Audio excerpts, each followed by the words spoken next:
So hello my friends, Devon Lennox here, PhotographyPX. In today's video, we're going to take a trip back in the past for Sony's history reviewed.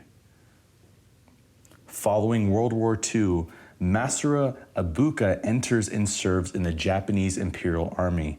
There he meets Akio Morita, and they join forces to launch Tokyo Telecommunications Engineering Corporation, which later evolves into Sony Corporation as we know today. In 1981, they released their first Sony branded camera, exclusively released for the press to cover the Olympic Games. 1988 was the year that marks their first consumer targeted camera released, which was called the Mavica. Nearly a decade progresses before another release. It's not until 1996 we see another camera release, this time their first cybershot camera, the F1. This camera marked a significant statement from the manufacturer as it featured a rear LCD and was the precursor to what we now know as live view LCDs. Meanwhile, Minolta was developing sensor stabilization, and in 2005, they released the 7D, the first camera to have a stabilized sensor. While commonly overlooked, this development a decade later becomes a staple feature and a critical distinction between mirrorless and digital SLR cameras. The following year, Sony purchases Minolta but retains their existing lens mount. Following the merger, they began branding their cameras with the Alpha signifier, the same name in use today. The decision to purchase Minolta is a critical turning point for the company. With this purchase, Minolta's rich experience manufacturing lenses and cameras melds with Sony's ability to manufacture sensors. Then in 2010, they began to capitalize and combined experience with the release of the E-mount system. In the following years, they went on to release over 30 cameras, the most notable being in 2012 with the release of the A99 Mark I, their first full-frame SLR camera.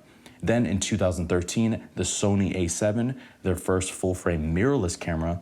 Then in 2014, the industry-leading Sony A7S was released, which allowed users to shoot in 4K resolution at ridiculously high ISOs.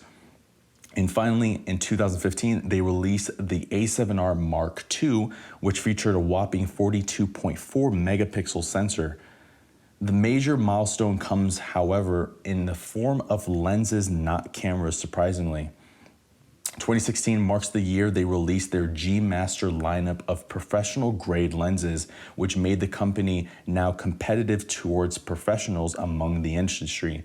Up until this point, they were mostly targeting consumers, and professionals were not adopting their system as they didn't have the professional-level lenses that we desired.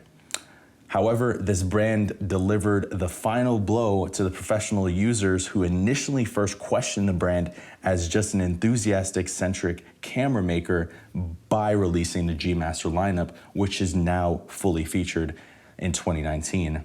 And it is from here that we know the Sony of today and the Sony that we see in the market today. So there you have it, my friends. That is just a quick but short kind of synopsis of Sony's long and deep and rich history as a camera manufacturer. A lot of people don't know that Sony actually really started manufacturing sensors. They've manufactured a number of sensors on the market even today. They're in constant collaboration with other manufacturers to create sensors. It's kind of an under the radar thing, but they've been doing that for quite some time now.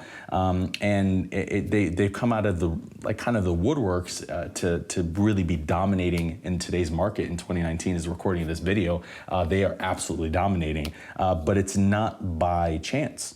They did purchase Minolta, and that merger was what allowed them to then really skyrocket their technology and their developments to release 30 cameras in the last decade, basically. That is insane. So, but I hope this history was helpful to you guys. I hope this kind of added a little bit of insight on the Sony corporation. They are a huge corporation. They are in multitude of industries. They are gigantic. It's not just photography. It's consumer electrics and electronics and things of that nature as well.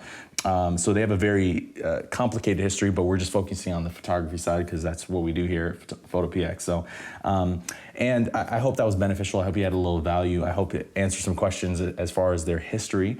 You know, what do you guys kind of think about Sony's history as a camera maker? Leave us like kind of your thoughts in the description below. We are always prowling our comments. So, hey, let's have a conversation down there. I'm Devon Lennox, your host of PhotographyPX. If you're new here, please consider subscribing. We'd love to have you as a part of the family. Join our team, my friend. Stay locked in and loaded for awesome content coming up real soon. Devon Lennox here signing out. We'll catch you in the next videos, my friends.